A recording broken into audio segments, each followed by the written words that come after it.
Hi, I'm Jim Longstreet, and this is a video for the Permian Basin Master Gardener Program in West Texas.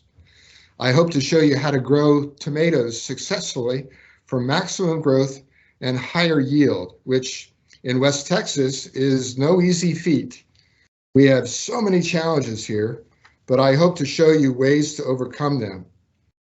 And I also want to invite you to take advantage of a very generous friend of mine, a master gardener in Odessa named Ron Nelson, who would like to give away many of his tomato plant seedlings for those of you who may be inspired by this presentation to plant early, meaning now, January 2022. However, you need to commit to taking care of his babies. He's raised them since the seed, and I hope to show you how 2.5 months before most people around here plant, as they wait until the first part of April. If you plant now, you will then be harvesting tomatoes when everyone else is planting. Now, I need to share with you, I don't have a PhD in horticulture, nor a master's degree, nor even a bachelor's degree in this area.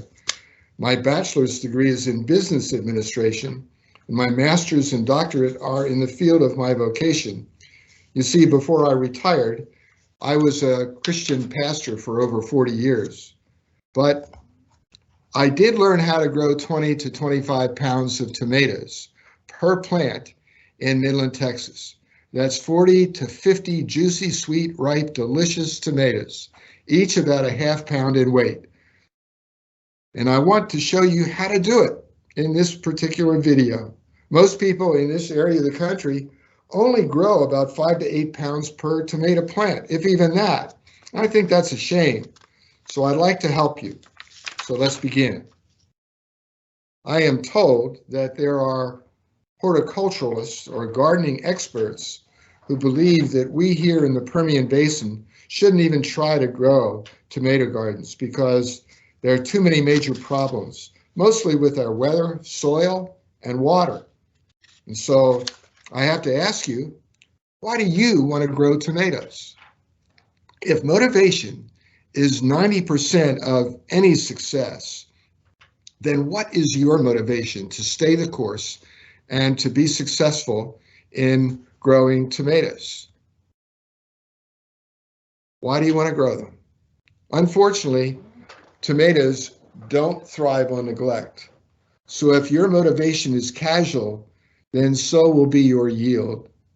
If you are simply motivated to wait until April 15th to plant your tomatoes when the danger of frost is supposedly over, and you simply want to dig a hole somewhere in your backyard and plant a tomato plant, and then expect to harvest tomatoes 2 months later, then I ask you, how successful would such a person with that kind of thinking be? They go to all the trouble, at least, to go to the store and buy the plant and dig a hole and plant it. Hopefully, it'll rain and keep it alive for a few days. Maybe they even take the trouble to water it. Maybe they even take the trouble to water it without getting the city water on the leaves. Maybe they even take the trouble to add potting soil. Maybe they even take the trouble to plant it in the sun, not the shade. Maybe they even take the trouble to get rid of all the grass and weeds growing close by. Maybe they even take the trouble to mix it with a lot of compost and vermiculite and humus and sphagnum peat moss. Maybe they even take the trouble to not plant it too close to other plants. And maybe they even take the trouble to buy a tomato cage to put over it and around it. Those little extra things and others can add up to success. If we are truly motivated to grow tomatoes here in the harshness of West Texas, then we will go the extra mile and take the trouble and make that extra effort to ensure success. And so again, what motivates you to grow your own tomatoes? Perhaps it's the great taste of a garden-grown tomato. When kids today say they don't like tomatoes, I believe it's because they've never tasted a good tomato that was homegrown.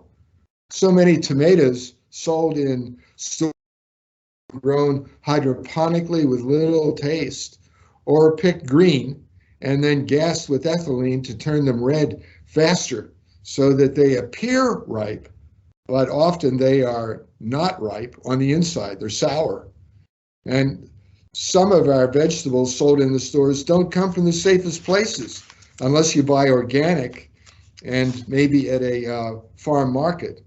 But even then, you have to wonder. So, are you motivated to grow tomatoes by the taste of a good tomato? Maybe you're motivated by the nutritional value. One medium-sized tomato contains 22 calories, about approximately, no fat, 5 grams of carbs, 1 gram of dietary fiber, 1 gram of protein, 6 milligrams of sodium, 40% of the recommended daily allowance of vitamin C, 20% of the RDA of vitamin A, 2% of the RDA of iron, and 1% of the RDA of calcium. Now, maybe you're motivated to grow your own tomatoes because of the health benefits. First of all, tomatoes can ward off cancer given their antioxidants, the principal one being lycopene. And a little tip here, you allow more lycopene to be absorbed by your system and be released in what you consume if you cook it. You don't get as much lycopene with a raw sliced tomato. Secondly, good tomatoes can prevent DNA damage. Thirdly, they reduce the risk of heart disease. And fourth, they protect against thrombosis. And fifthly, they're anti-inflammatory. They ward off inflammation. Now, maybe you're like me, and you're also motivated by competition with a friend who's also a gardener. Competition can be fun and a good motivator. I have a friendly competition going with a friend of mine named Mark in Phoenix, Arizona, that is, to whom I sent this particular picture after my first few days of harvest. I think he was conceding when, in response to this picture, he sent me this one. What do you think? Now, maybe you're motivated because you just like to see things grow. When I work in the garden, I feel like I'm partnering with the Creator as I use all of His basic ingredients for life. Every day there is fresh new growth, which results in fruition. Spending time in the garden is like meditation and prayer, which every pastor certainly needs, as gardening also keeps me on my knees. Last night, I read through a passage in the Bible that I have read through many times, but I didn't realize this before. And so if you're a Christian, this passage may speak to you. It's from Hebrews 6, verse 7. Land that drinks in the rain, often falling on it, and that produces a crop useful to those for whom it is farmed, receives the blessing of God. Well, I'm here to tell you that my vegetable garden is a great blessing to me. But I need to share with you a story. When living and pastoring a church in Arizona, one of my parishioners was up at my house one day observing my vegetable garden. That's my house in Phoenix. And I had put that garden in with great effort. And it was on a granite hilltop, which is where this house is located. I had to dig out the granite with a breaking bar and make my own soil, principally out of compost and well-aged horse manure and some clay as well. It became a very productive garden. And he was somewhat impressed as he said to me, "Boy, you and God sure have a great partnership in this garden." And I sort of snidely retorted, "Well, you should have seen this place when God had it all to himself." I hope that God will forgive me for that bit of pride and hubris, but I do like to see things grow. And I sense the Creator's presence in my garden, and it's very special to me. Now, my biggest reason for growing tomatoes is the health benefits. I am a whole food plant-based eater. I'm a vegan because of a heart condition. Therefore, I literally eat my garden. At my home, we can't cook with oil, so in addition to water, we use tomato juice for cooking and for soups. I'll tell you, my tomato juice makes the best gazpacho soup. I also can tomato sauce and a lot of spaghetti sauce, all with ingredients from my garden. And if you would like, by the way, more information about canning, I invite you to go on YouTube and put in the search engine there on YouTube, Canning Spaghetti Sauce from Your Garden, Part 1.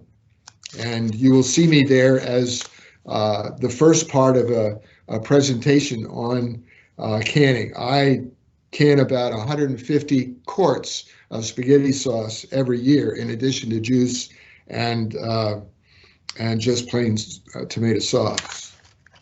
We use it for pizza, stuffed peppers, as well as we use the sliced tomatoes for sandwiches, and I dice the tomatoes up for tofu scrambled.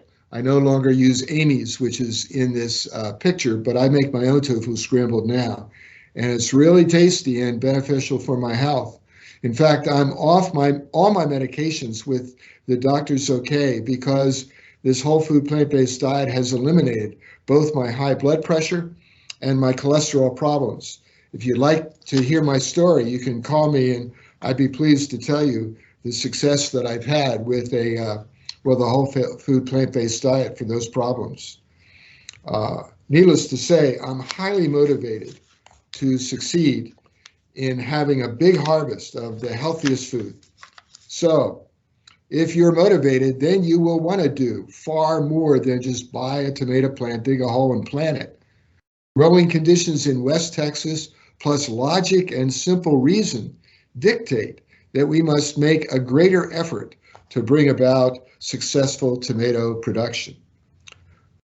So now let's address 12 of the biggest problems of growing tomatoes in the Permian Basin, which are soil, temperature, water, wind, hail, weeds, disease and bugs, lack of space, too much shade, nutrient depletion, vandalism and theft, and critter pests. Let's first look at the soil. According to the USDA, the soil in this area is mostly alkaline sand, alkaline clay, or alkaline loam. Like most plants, tomatoes want a pH around 7, but our soil is commonly around 8 or more. My indigenous soil in my property is 8.3 before I try to solve the problem. And the solution to the problem is we need to amend our soil. And the very best way to amend our soil each year is to add compost, lots of compost.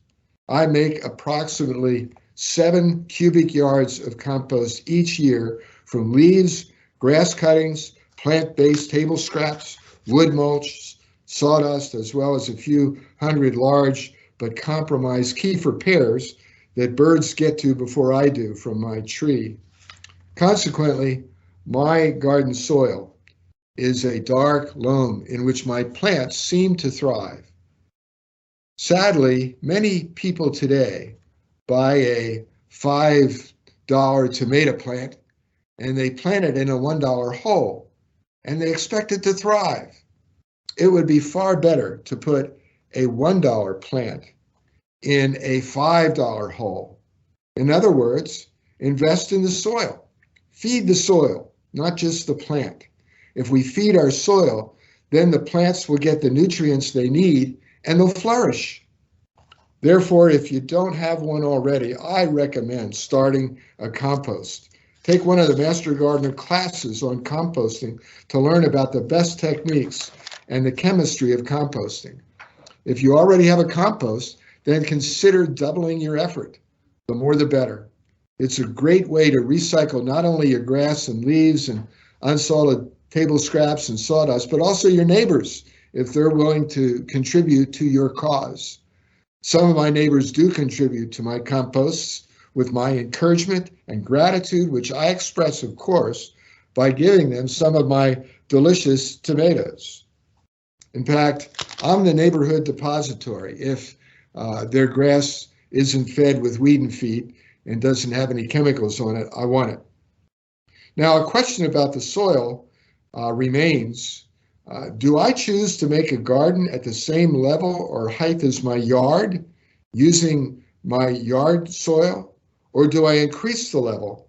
And if so, how do I increase the level? I've chosen to significantly increase the level. Some people call it a box garden.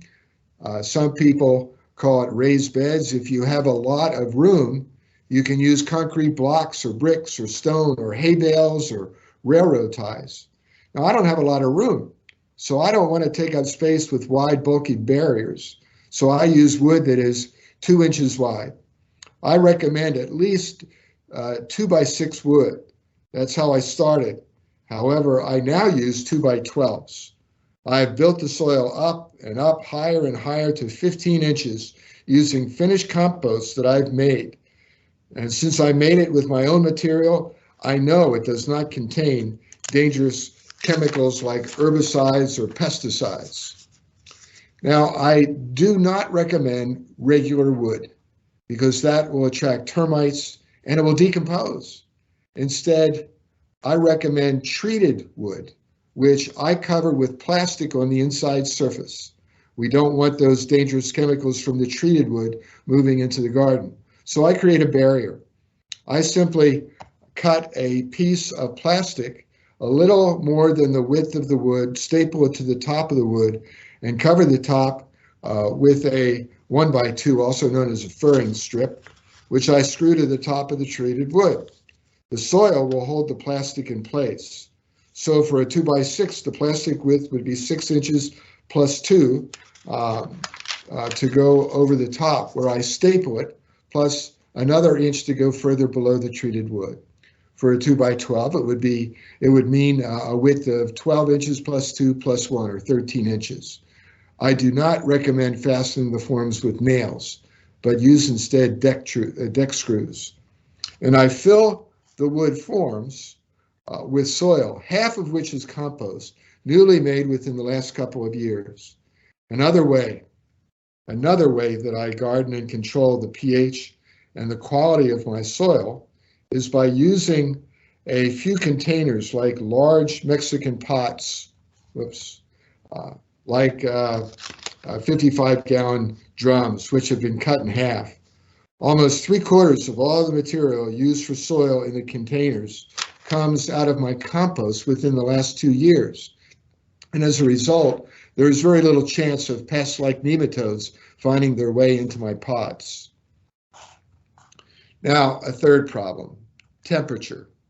Here in the Permian Basin, it's too long too cold and too soon too hot.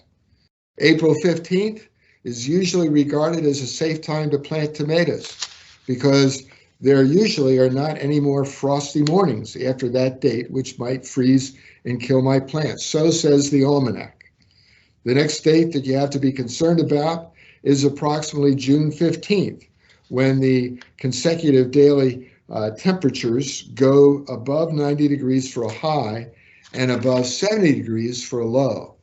And therefore, it becomes too hot for the larger types of tomato plants to set fruit. However, most cherry tomatoes and smaller tomatoes can set fruit long into the summer.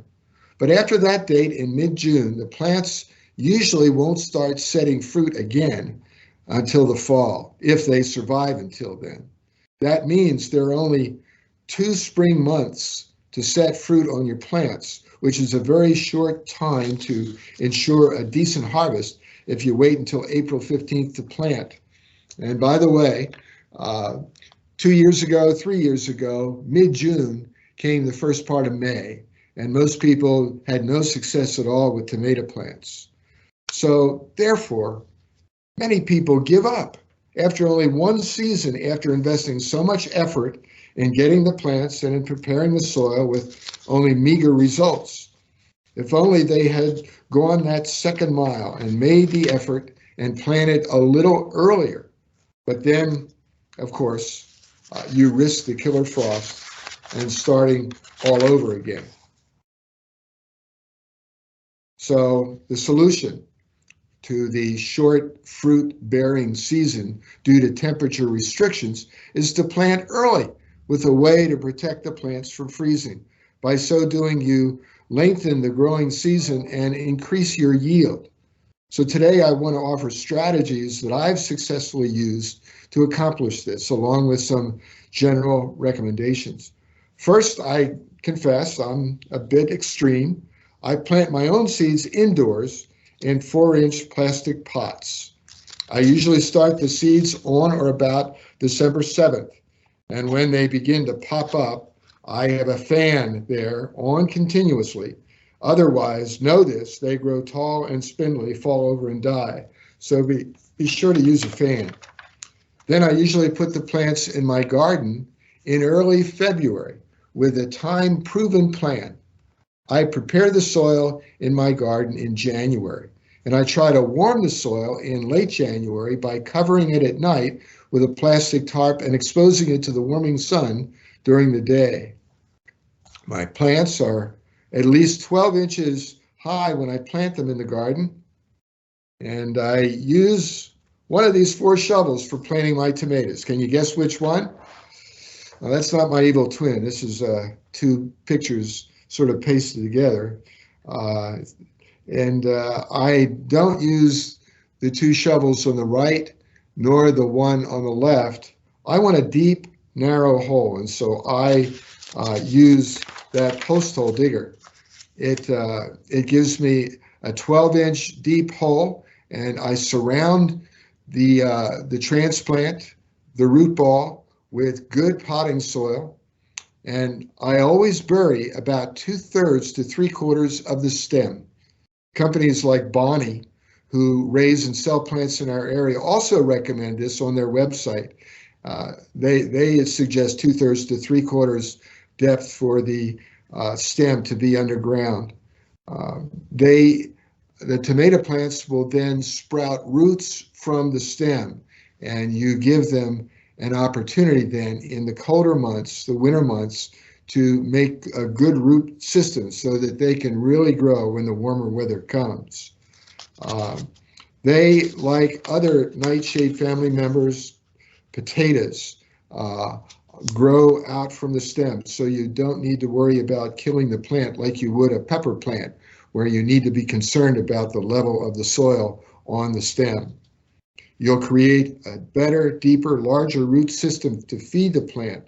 So plant it deep, and you will better utilize the colder months of the year by doing this as I do the first week of February, or maybe a little bit later. Be sure to cut off the branches that touch the ground when you plant the transplants.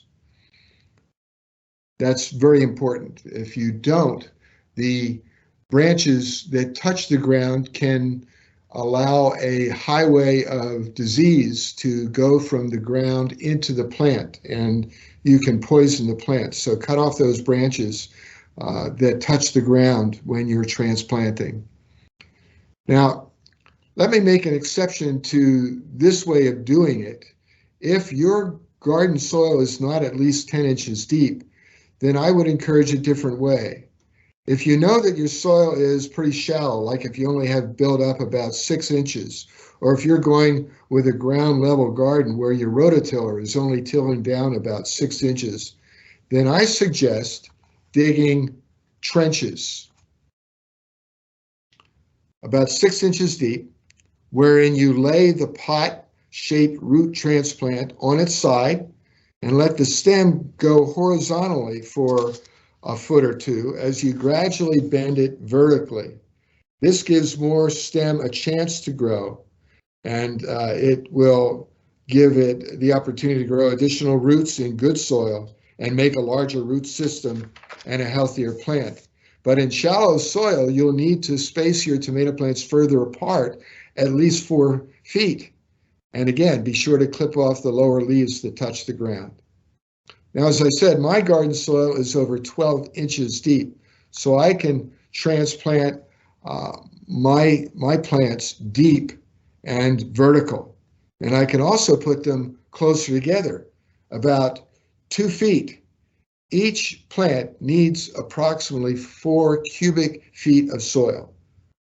I recommend building up your soil and eventually making it at least 12 inches deep. My neighbor across my alleyway, Bill Cox, has so built up his soil over the years, as he uses massive amounts of compost that he tills in every year, has about 15 to 20 inches of the blackest, richest loam for his super productive vegetable garden. So after planting, I carefully monitor the overnight temperature predictions. And whenever 30s to mid-20s are predicted by the meteorologists, my strategy 10 years ago was to cover the plant with a small plastic pot, like a coffee container, and then to cover it with a 5-gallon bucket. And when low 20-degree temps or lower were predicted, I covered all of that with a plastic tarp. By so doing, I never lost a single plant, and I always planted over 3, usually about 4 dozen plants each year. Now I grow more. And during the winter and early spring temperatures, as they dip down into the teens, and many of my friends lost their garden due to the freeze, that never happened to me. This simple system works. Thus, I added 2.5 months to the growing season and more than doubled the time for setting fruit, and it greatly increased my yield. Now, please know that you don't have to plant as early as I do. Even if you plant in mid-March, add 1 more month to the growing season, and you will ensure a much higher yield. A word to the wise, however, each day you need to remove the buckets and plastic covers before the sun gets too hot, or you'll literally cook your plants under the buckets and they will die. Fortunately, here in Texas, it's not illegal to kill a vegetable, but you have to be vigilant, or all your hard work will go down the drain because of one missed opportunity to remove the covers. And by the way, at least 2 buckets or surfaces are necessary, because any frozen surface that a tomato leaf touches will usually die, thus damaging the plant, which may not recover at all. And you would be wise to not use planter pots to cover unless you completely cover the holes with tape. One cold night, a friend of mine lost all his tomatoes that he covered with planter pots because the holes were still open. Now also, if it's forecast to be cold and even stay below freezing for a few days, then I just let the covers and the tarp remain on the plants until it warms up into the high 30s, and then remove the tarp and the buckets. I have left the covers on for as long as 5 days in a row without any ill effect to the plants. Now, if you're wondering where to get the coffee cans,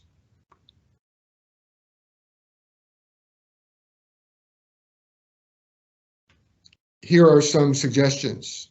If you or friends drink coffee, then collect them, or ask your church or club to save them for you, which is precisely what I did. And the 5-gallon buckets, well, they're free and plentiful along the side of the road. The price is right. Every time I go to Odessa from Midland via I-20 or Business Route 20 or Route 191, I see at least a half dozen 5-gallon buckets free for the taking. Of course, you can buy new ones at Home Depot for about $4 each, but I would never pay for something that I can easily get for free.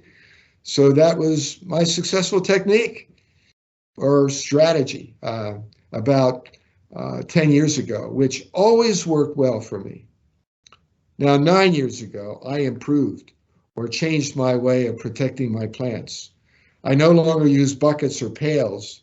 Instead, I've created a simple system whereby I simply roll down a tarp, which then completely covers my tomato gardens and attaches to my wooden frame up against the house and around the garden. I've created a ribbing system or frame of PVC pipes spaced 2 feet apart that slope away and down from my house, allowing any rainwater or snow to melt and run off harmlessly instead of collecting on the tarp. I placed under the tarp a few 60-watt light bulbs, trouble lights, that prevented freezing. Except one particular cold night, I did lose 2 plants out of 36 when it got down to 16 degrees. And last year, I did lose about a half a dozen of my 60 plants when we got down to 0 degrees in that Arctic blast that we had. I use space heaters now. That's what kept them alive last year, is I put them under the tarps and a little fan along with it to circulate the air. And now it takes me all of 10 minutes to roll down the tarps, 2 on the west side of the house and 2 on the east side. And now I don't have to deal with 36 coffee containers and 36 buckets and tarps to boot, which usually would take me about 45 minutes to an hour to set them up and again to take them off the plants. And by the way, even if it is not going to go below freezing at night in the winter and spring, it's a great idea to cover because it keeps the soil temperature higher and therefore the plants can grow and develop more quickly. As meteorologists have often been wrong, I am especially sensitive. I remember when the night's low was predicted to be 42 degrees, but instead it went down to 28 degrees. Had I not covered my garden, I would have lost everything like my neighbor did.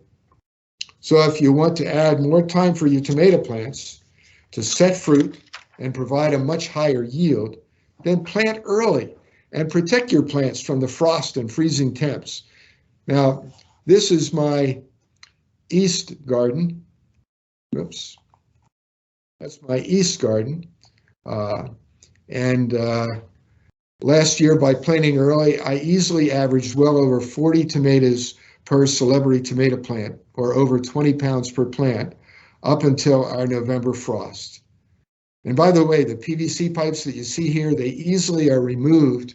They only fit into a sleeve or collar up against the house, and I pull them when the danger of frost is over, and I store them in my garage. Now, a third problem here in West Texas is our water. If you read the regular reports that come by the mail from the city, then you probably are not drinking the city water unless you treat it like with an RO system.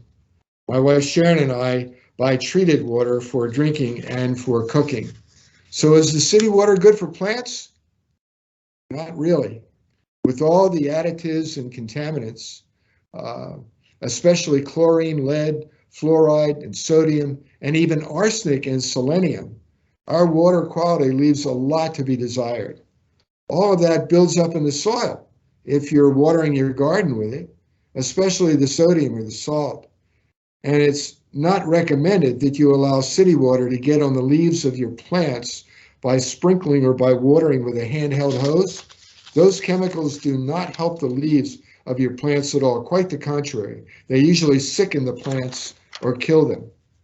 Now, if you do use city water for your garden, it is best to use a drip system like Netafim, which you can buy at Sims Plastics or Benmark, either in Odessa or Midland. You may think you save a few pennies by buying other systems from the big box stores, which I won't mention, but my experience with this is they're more expensive in the long run because they often come apart. And if they come apart like mine did, allowing water to run out in the street for 2 hours on a couple of occasions, then you waste thousands of gallons of water and you may be awarded a hefty fine on top of your higher water bill. Netafim is the best and most secure system that I know of, and members of Master Gardeners here in the Permian Basin do recommend it. The emitters on NetFM vibrate, and they break up any of the calcium buildup there. Now, I would like to offer a better idea than constantly pumping city water onto your garden and building up the salt content and the toxicity in your soil. I recommend rainwater harvesting and only supplementing with city water when you run out of that, when needed. In other words, when your rainwater runs out, then use city water. I have a capacity for collecting and holding 4,000 gallons of rainwater using gutters on 3 sides of my house. If we get 1 inch of rain, then I have 4,000 gallons, given the square footage of my house and my roof and the way I've arranged my gutters.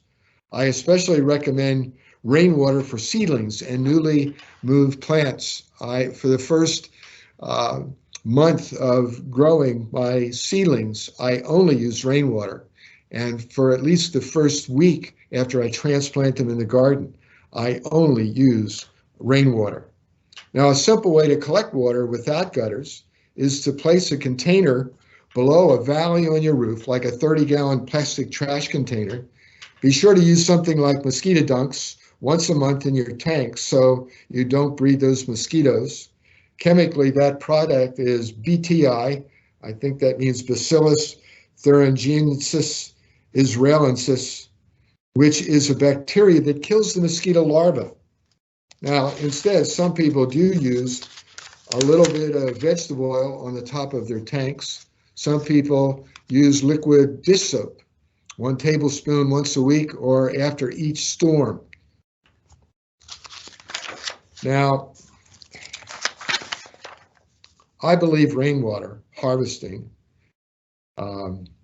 is the very best way to use water and the best type of water, and then supplement with city water once your rainwater is gone, unless you have a very good water well. However, my understanding is as this drought continues and more people drill water wells here in the Permian Basin and dip their straws down into our aquifer, the result is the wells now have to be drilled deeper, and the salinity is increased in our well water. Sadly, if we are exclusively using city water or well water, our garden soil is becoming more and more alkaline and toxic. There will probably come a time when you'll need to get rid of your contaminated soil and start all over again by importing brand new soil. Therefore, I believe the best water for gardening is rainwater with no contaminants, and even better, after a thunderstorm, that rainwater has great nitrogen, which helps plant growth. A fourth problem. Here in the Permian Basin, which can wreak havoc on a garden, and especially tomato plants, is wind. The best solution, I believe, is caging with concrete reinforcement wire, fencing that's can be placed beside a solid fence or wall on the north or east or west side of your garden. The wire comes in 150-foot rolls, and it's no longer the price of what it was last year, which was about $115. Now it's $260 a roll. Sorry about that. Every building material seems to have doubled in 1 year. Now, to make a cage, you'll need to, and you can make 23 cages out of 1 roll of this wire.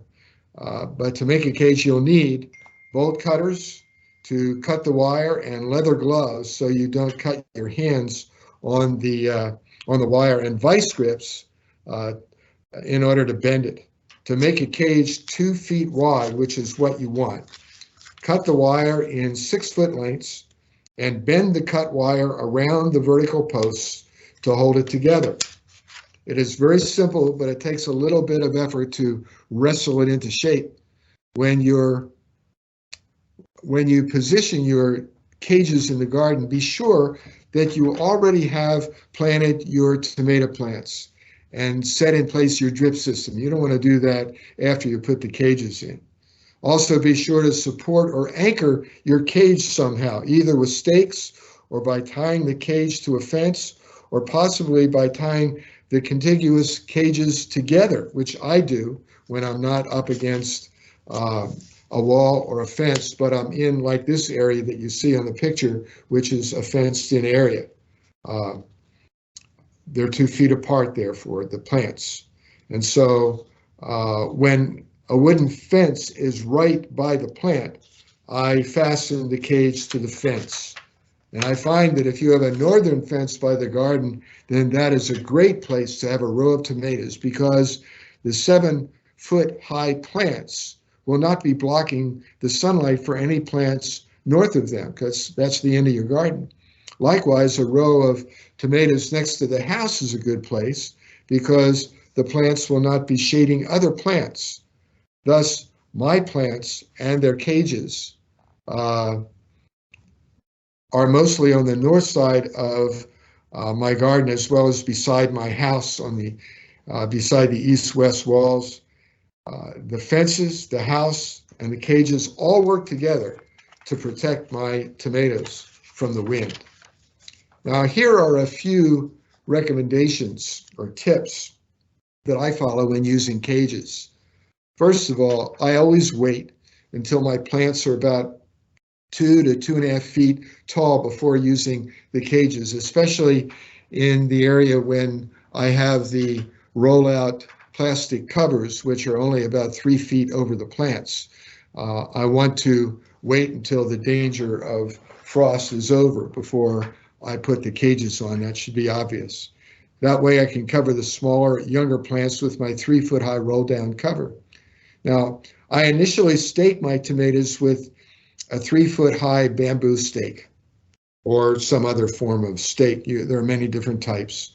I check my tomatoes at least every other day to tuck the new growth into the cage that is on top of them when you do set it in. Any longer than 2 days, and the growth is going to get away from you. The new stem growth is then too long and very hard to tuck back in without breaking the stem. So a word to the wise. Now, there is a way to rescue the new growth growing outside the cages before it breaks, and that is by tying it back to the cage and tucking it back in at the next level of horizontal wire. Now, I want to ask you what you think is the best and safest and softest way to tie a plant. It is not with ribbon or string or a trash bag tie down. I have found that it's with torn cotton cloth strips like men's undershirts. And so I don't throw away that ratty old shirt. I save it for my garden. I use about 3 old shirts a year that are contributed to my garden as tie downs. 1 shirt ought to be enough to serve you for 20 plants in a season. When you tie the branch that was going outside the cage, be sure to bring it back into the cage at your earliest opportunity. And one more tip, even though your tomato plant may be a determinate and supposedly limited to 5 feet high, like my so-called determinate celebrity plants, they seem to always grow over 6.5 feet. So if that also happens to yours, then you may want to put an extension onto your 5-foot-high cage. I usually put on a 2-foot-high extension, which works pretty well and contains that extra growth instead of your plant stems pouring over your cage and bending and crimping at the top of the cage. Caging allows for maximum growth and higher yield and prevents your tomato plant from just being a vine growing on the ground, which becomes a candidate for rot and animal food and other problems. Now, a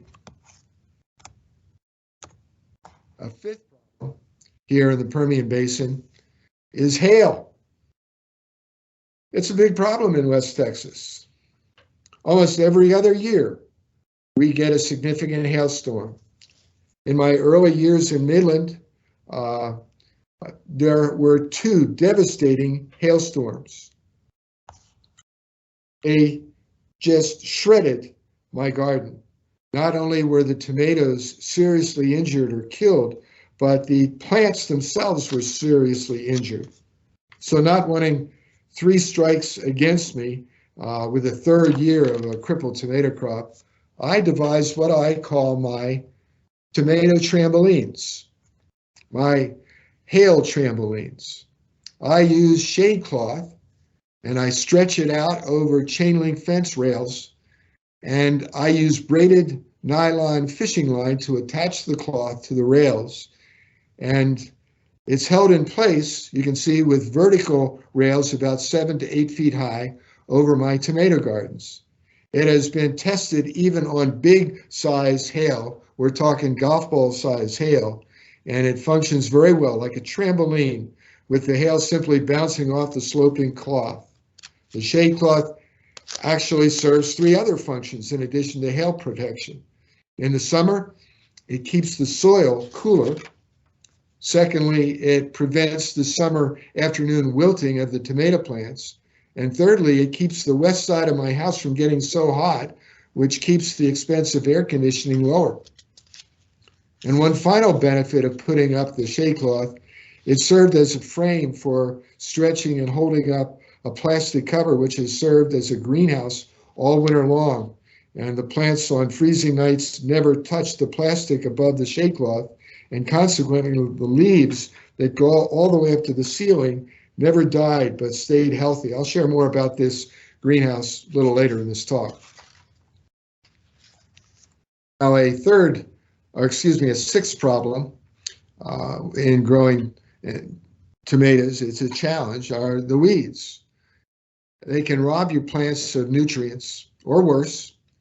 So I offer a few suggestions that have worked very well for me. I cover my aisles with something.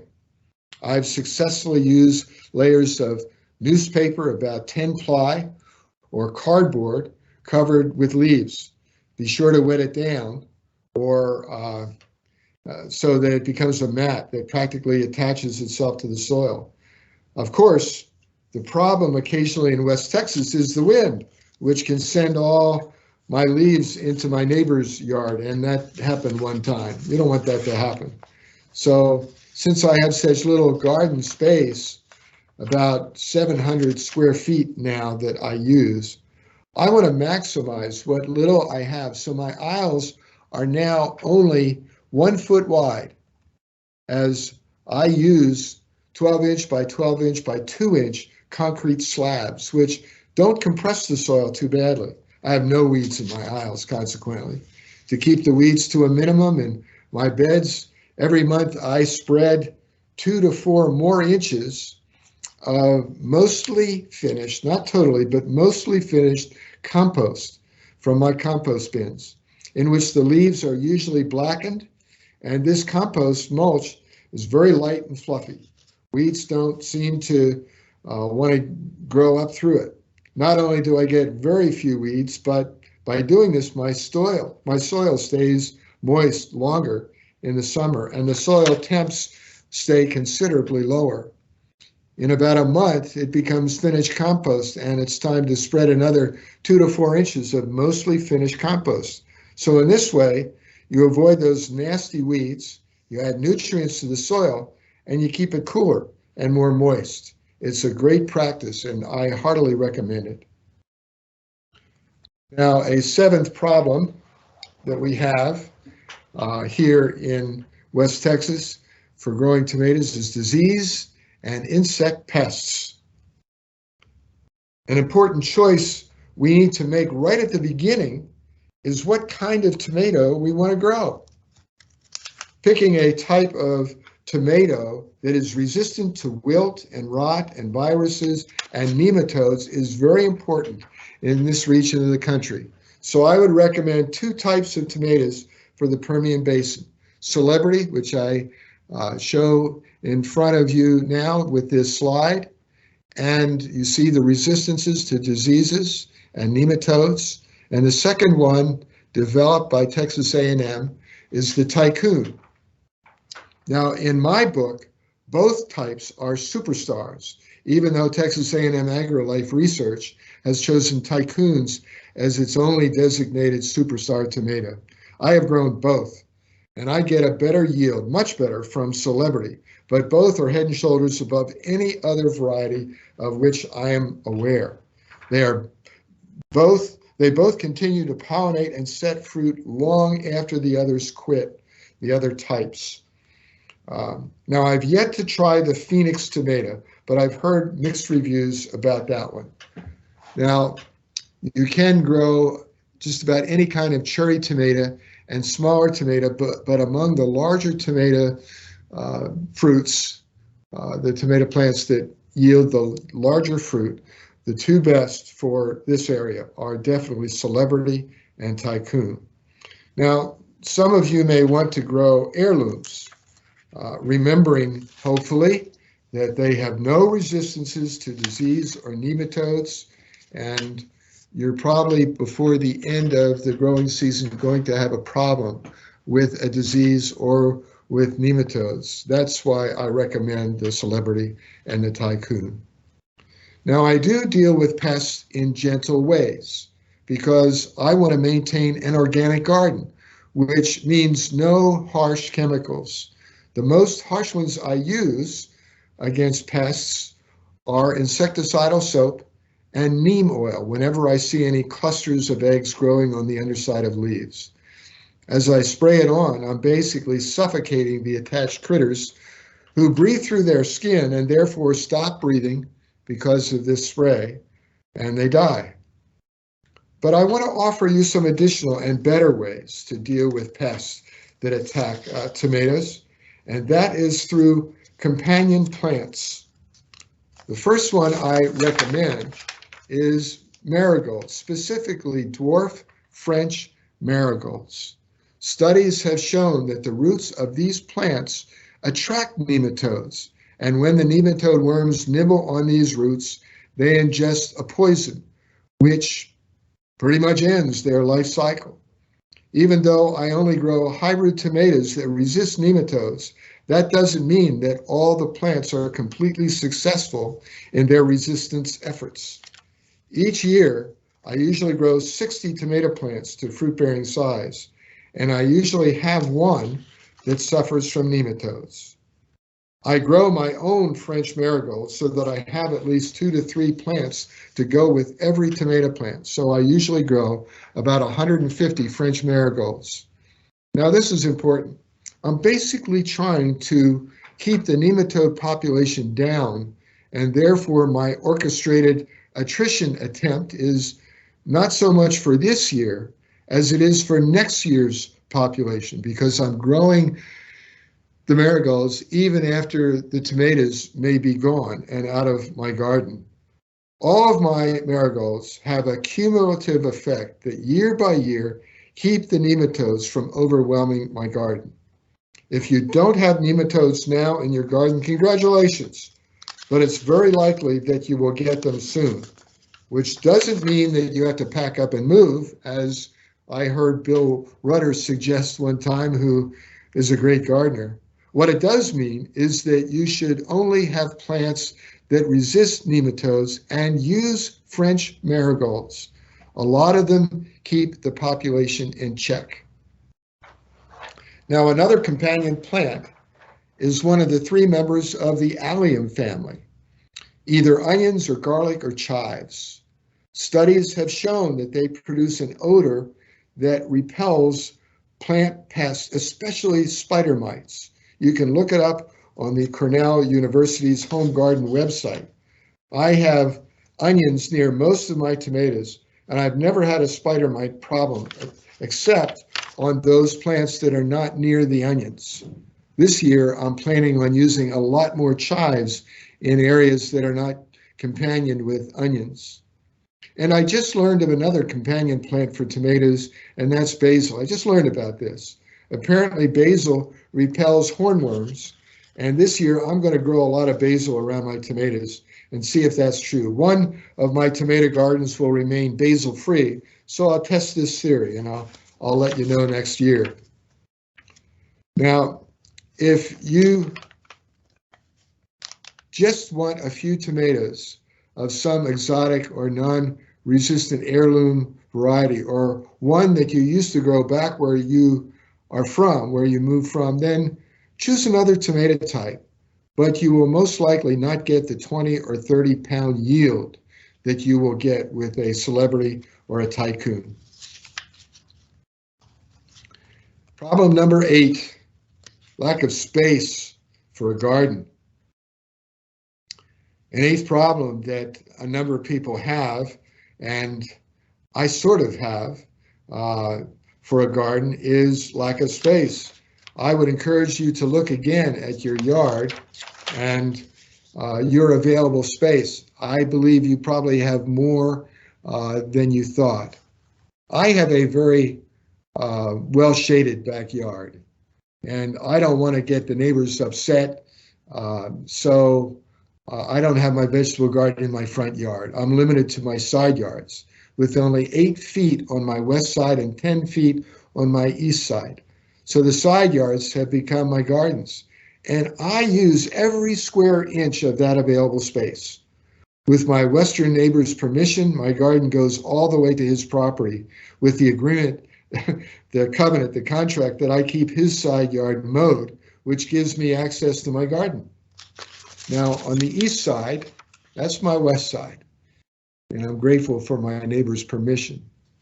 Now, on my east side, I have created a walkway just wide enough for my mower to fit through to my front yard from my garage in the back. But the rest of the side yard, you can see, is all garden. I have maximized every bit of space, even that little bit that you see between the fence on the right and those paved stones. There's 3 inches and soil there, but it's deep, and I grow my peas right up that fence and up the metal wire fence that's along that wooden fence, and those peas grow 8 to 10 feet tall. I maximize every bit of space that I have, even though I have only 22% of an acre for my piece of property in Midland. Now, there are other ways to make and maximize a bit of space. Tomatoes grow very well in large Mexican pots or in plastic oil drums cut in half.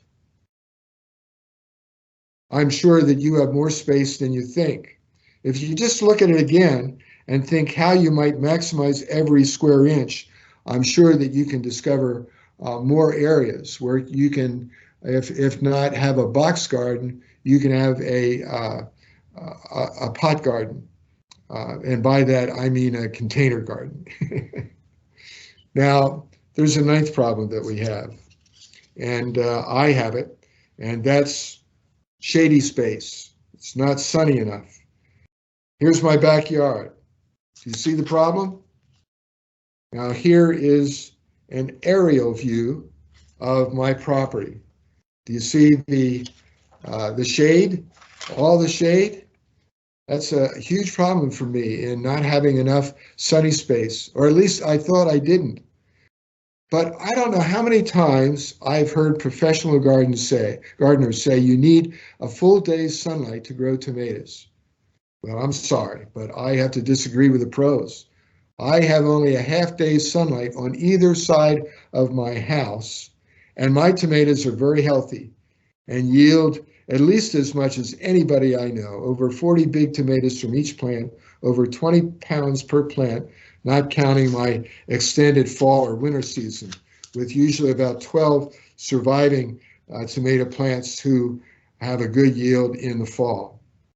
So 5 to 6 hours of sunlight seem to be sufficient if all the other factors are in good shape, like my soil and my water.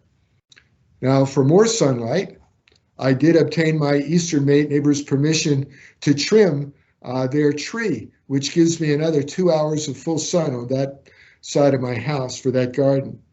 I also keep my nearby trees well trimmed. I maximize my available sunlight potential while still keeping my neighbors and their trees and my trees happy. So maximize your sunlight potential. If you have your back alley facing south like I do, you might consider the following ideas. A compost garden, which is what I did right on my alley. Or you can put an oil drum garden there, which is so easy to cage because it's 2 feet wide, just the same width as a cage, requiring no tie downs if it's wrapped tightly by a cage.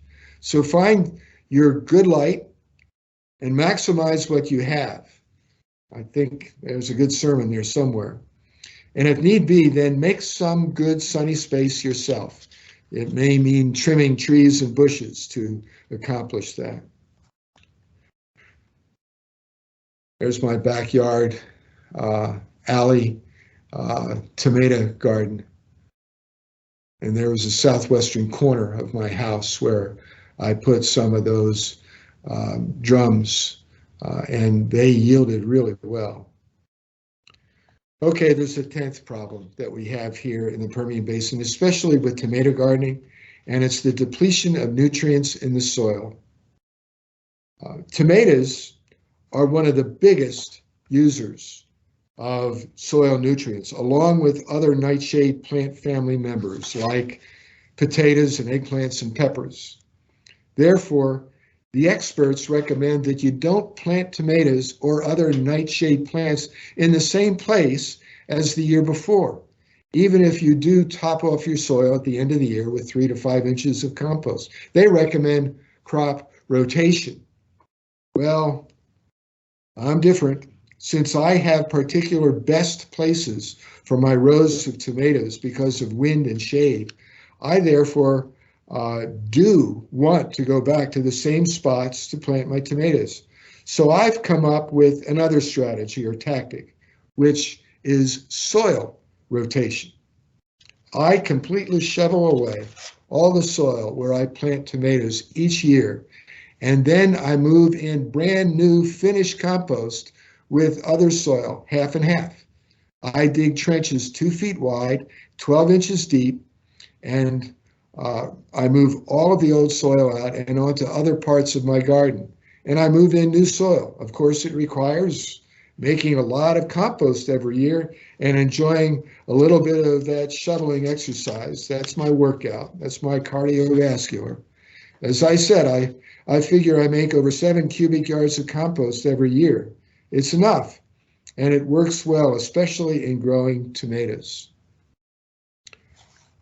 Another problem, there's, by the way, where I rotate my soil. Those are tomato growing areas on my east garden, and I remove all of that 12 inches deep and to other parts of my garden. And I'm continually building up my soil, by the way. This year, it'll move up another 2 inches, so I have space for that. It's a great way to continue to deepen your garden, but keeping the tomato soil fertile and relatively new and mulchy every year. An 11th problem that I discovered, and it's here in the Permian Basin, is vandalism and theft. No garden is totally immune to vandalism and theft. Every community seems to have these very human problems which frustrate and confound gardeners who want to reap what they sow, but instead often experience the results of the sowing of wild oats of some of the local young people. And it may not just be young people. When it comes to theft, talk to Ron Nelson, my friend. He can tell you about his experience with neighbors who seem to have very sticky fingers and who love fresh vegetables, especially Ron's vegetables. Now, there are some simple things that we can do to avoid vandalism and theft. One of them is to make sure your garden is behind a fence that is at least 4 feet high. You're looking at a picture of the community garden in Midland at the West Campus of Midland Memorial Hospital. A fence deters vandals and veggie thieves. They do exist. Another precaution is to locate the garden away from the road or the alley and confined on at least 3 sides with fences or buildings, like my gardens that are on each side of my house.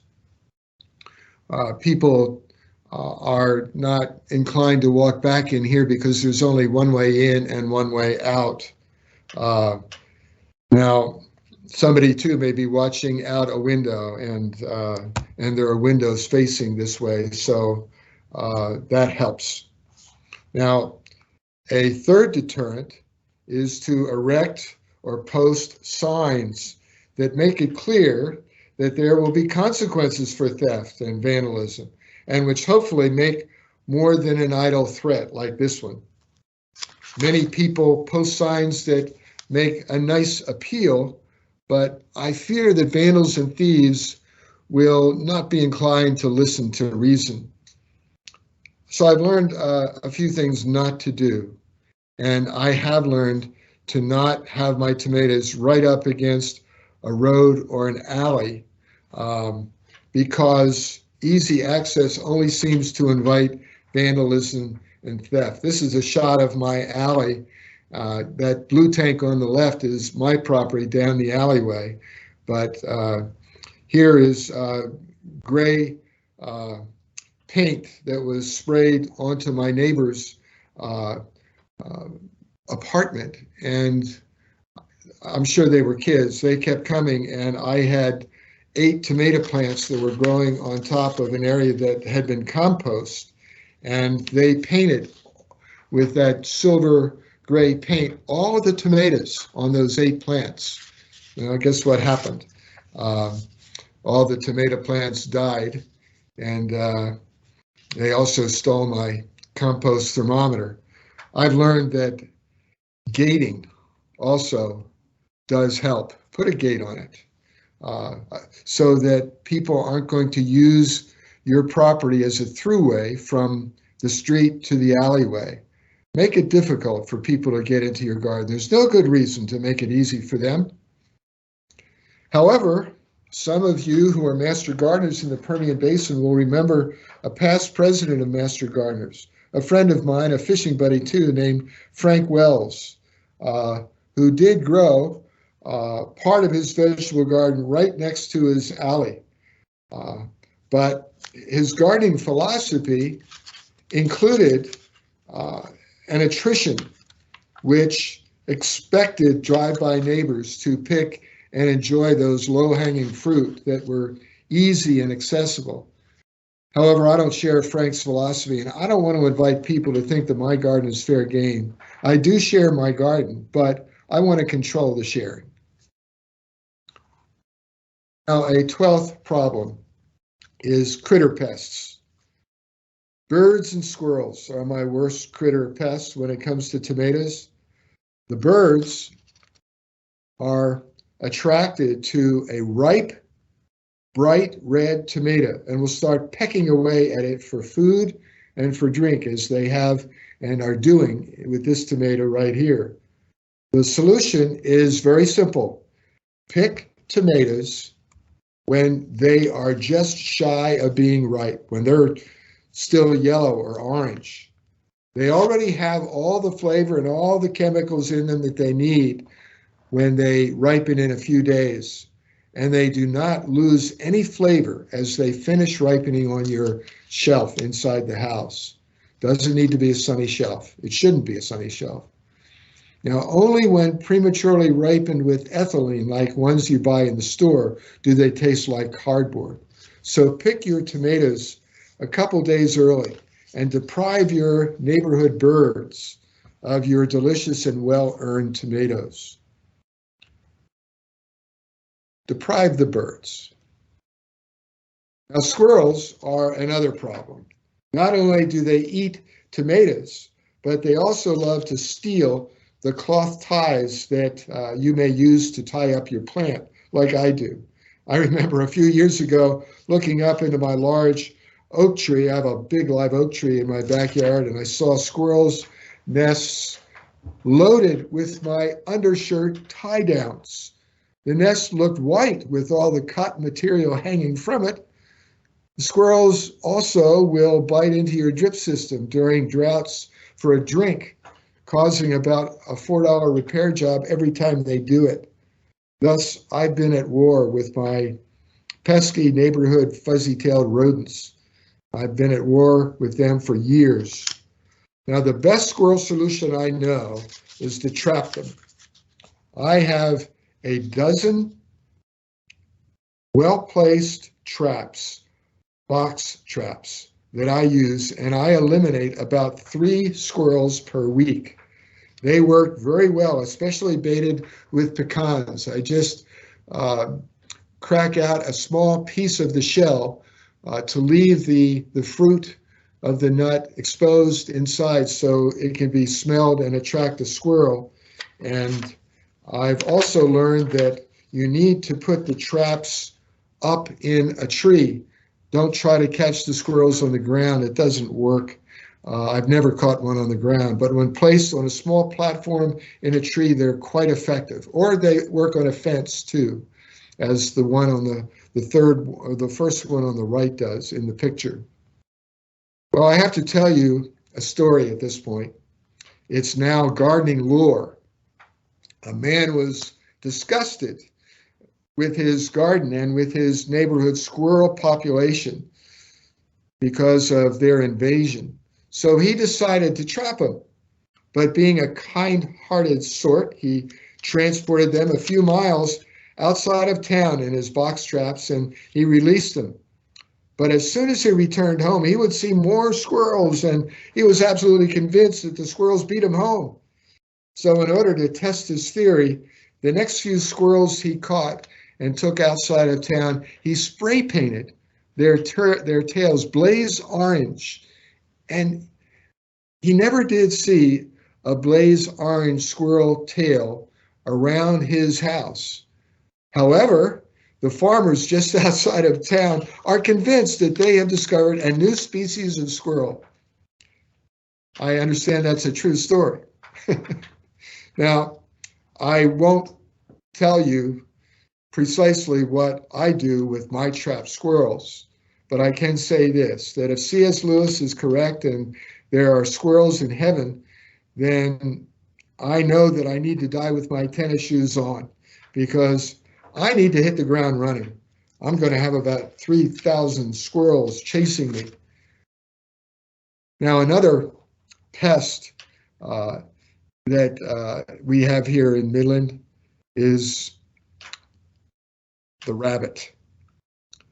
We also have groundhogs, prairie dogs, chipmunks, deer. Fencing seems to work best for most, especially chicken wire for the smaller critters. But be sure to partially bury that fence, because some of these critters, they seem to like a challenge and can easily burrow under a shallow fence. For deer, see a barber in town and bring back a bunch of human hair and put it in silk stockings and attach them to your stakes so that they don't blow away. That seems to work. Now, a couple of final notes and choices that I would like to offer to you. First, I want to share an experiment that was successful and is now my standard practice. I thought at first that it would surely fail, but surprisingly it didn't.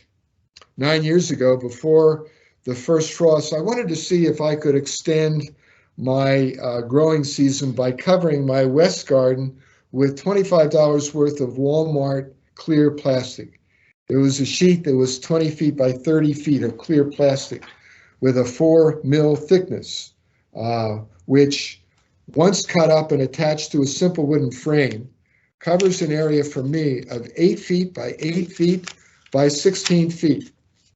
Now, I fully expected it to be blown away within a month, but here we are 9 years later with another $25 worth of plastic that I buy every year for another winter, and it's already endured this year 45-mile-per-hour winds and 2 cycles when it has dipped down to about 20 degrees. Last year, it worked down to 0 degrees.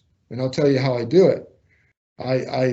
And by the way, I usually average 3 to 4 tomatoes a day, every day through the winter on the 12 tomato plants inside this, which I usually plant as seed the year before. So I keep them alive for a whole year, from a whole year and a half almost.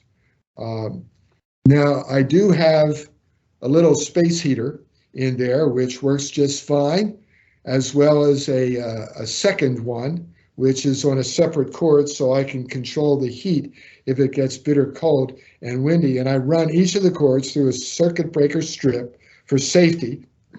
And I also use a couple of fans to keep the air moving for even temperatures and for pollination, because tomato plants pollinate by the wind. They don't need bugs.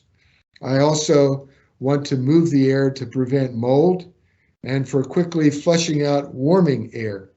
I have a little hatch on the northern side of this little greenhouse of mine, which opens up, and I have a fan right by it to blow air out as it pulls air in through this little shower door that I installed as my entryway.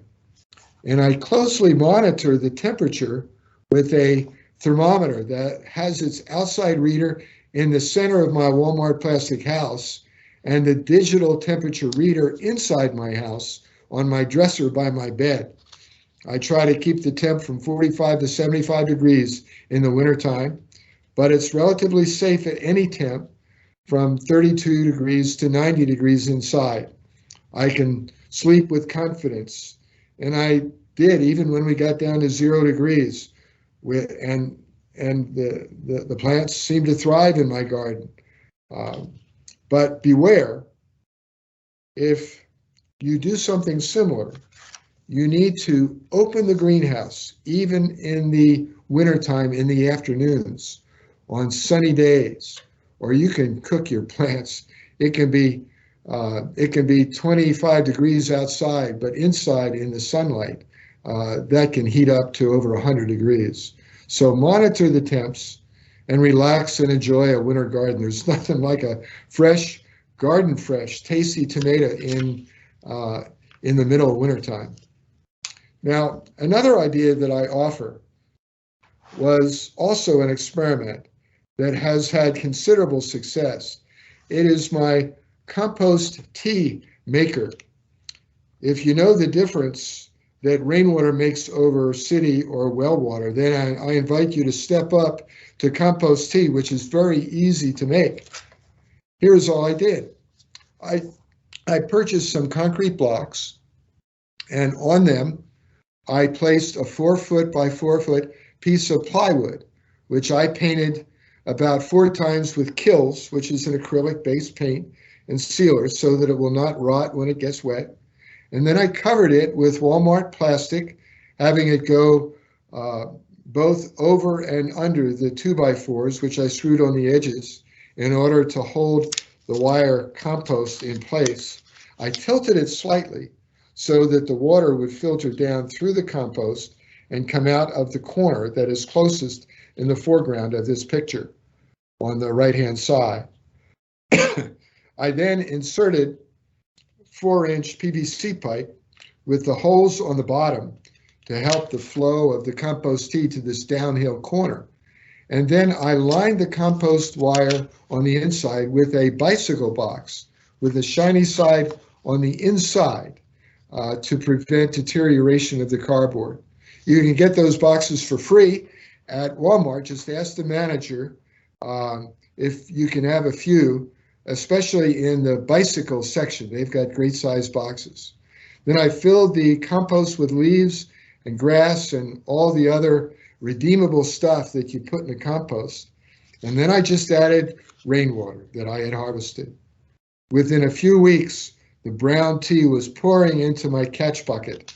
Especially my tomato plants seemed delighted with their high-protein nutritional breakfast drinks. Some unhealthy plants seem to heal, and all plants seem to grow more quickly. This compost tea maker is easy to build. And if you want one smaller, then just use a 55-gallon drum or some container even smaller. I know some in the Master Gardener program who use old chest freezers and vermiculture or worms with great success in making compost tea. However you choose to make compost tea, you will be very pleased with the results. And again, line it with the cardboard, with the shiny side of the cardboard on the inside. Now, Joe Masabny co-led a tomato workshop with me a few years back, and he was intrigued with my with my compost tea maker. And so he asked me if he could take some samples back. He took a bottle of my rainwater and he took a bottle of my compost tea, and he gave me the results, which are before you now. It's very rich in nutrients. He in fact told me to water the compost tea down, don't put it on full strength. But he was impressed, and it certainly has helped in the flowering of my tomatoes.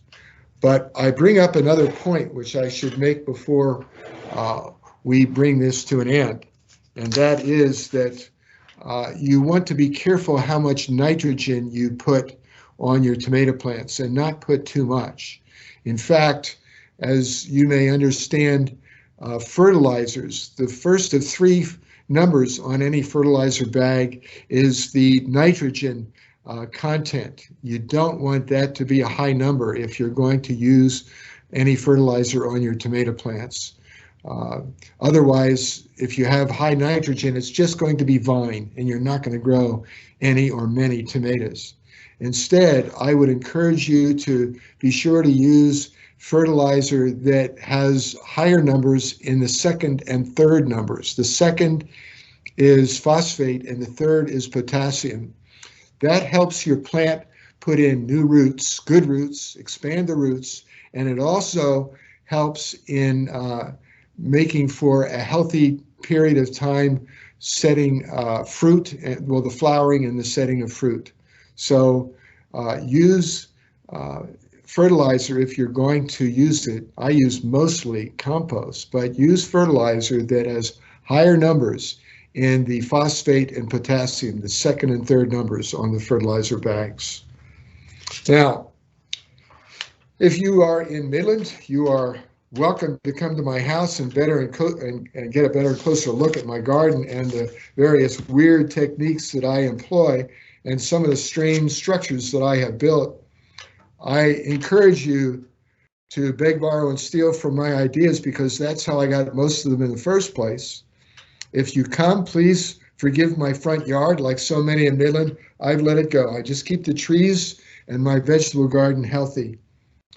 My phone number is 432-967-0490. I hope that this was very helpful to you.